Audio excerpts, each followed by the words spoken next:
I want to start by reading an amazing quote from your TED Talk in 2016, almost a decade ago, which is probably crazy for you. It's The quote crazy. is, the quote is, "Connection isn't created by the things we go get. Connection is created by the things we go back to." I like this quote a lot, but what do you mean by that?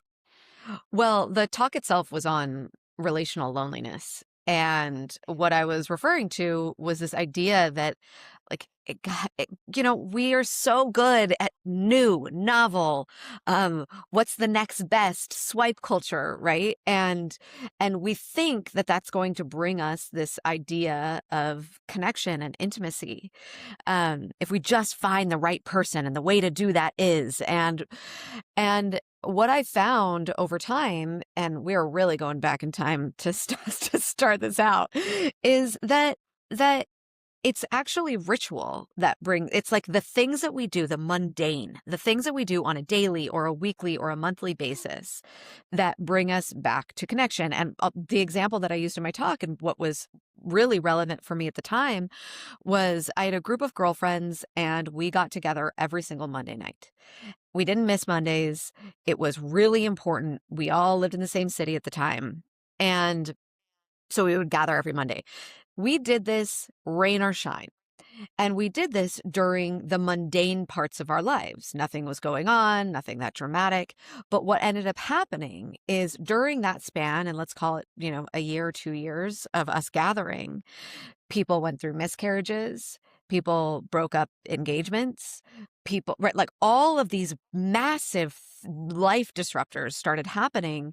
And the truth is, having the anchor of connection of the mundane, the Monday night ritual, was the thing that held us during the times where one person or another person's life felt like it was falling apart. And so, I think often when we think about major life transitions and events, the one person we generally have if we're in partnership is our partner. But sometimes that thing is happening with our partner, like the rupture is happening with our partner, and we need outside support. And for people who experience loneliness and relational loneliness, especially, um, that time that they need it, the exact time that they need support the most, is the time where they don't have it because they haven't set themselves up for it yet. And so if we're just reliant on our partners to give us whatever intimate dynamic that we need, intimate partnership, um, intimate, like, relational cues that we need, that's one thing.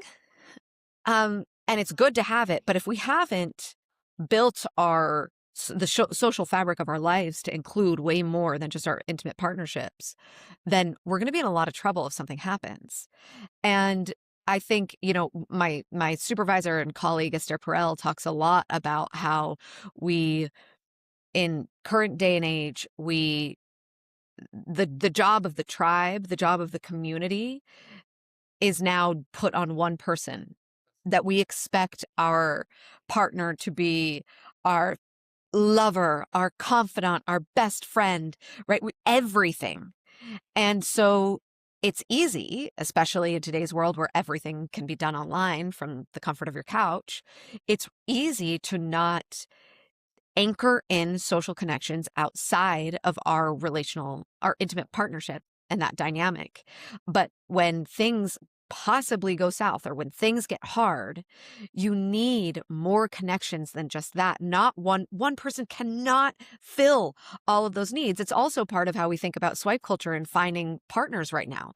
Like, because we have this idea that one person should, quote unquote, fulfill all of these needs, then what happens when they don't? We leave. And it's easy enough to leave because the next swipe is right there.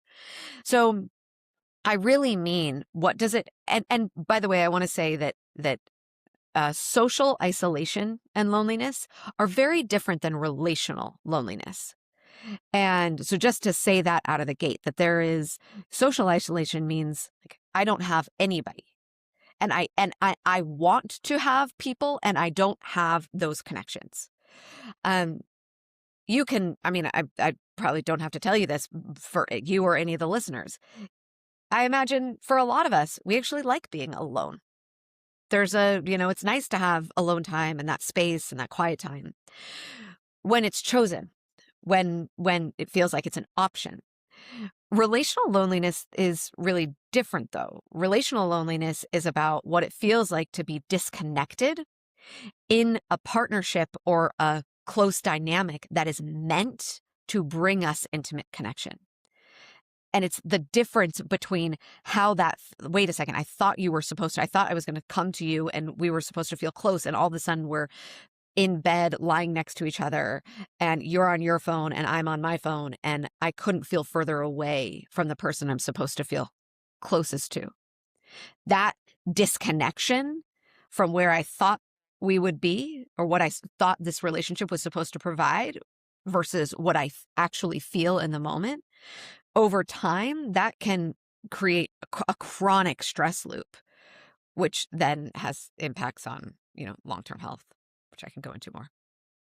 Yeah, it reminds me of that very, very popular quote, like, you're in a room full of people but feel alone. It's like a lot of times, especially, and this is a common in American culture, how we associate people liking us or our connections with what we do and what we achieve.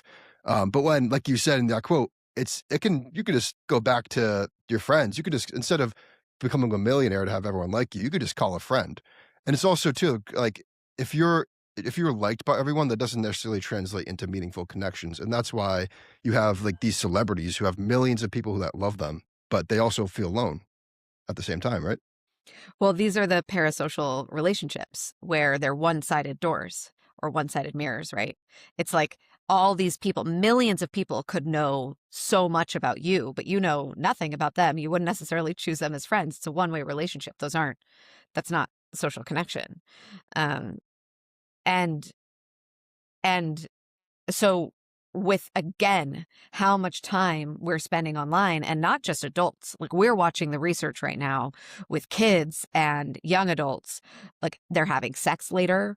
They're not even having relationships. They're starting relationships with AI. And so things that, we may have experienced, the mistakes that we made growing up, the awkward kisses, the trying, crushes and things like that. Like this is being skipped, and skipped is not the right word. It's the kind of emotional maturity to deal with all of those things is now being punted way, way later in life.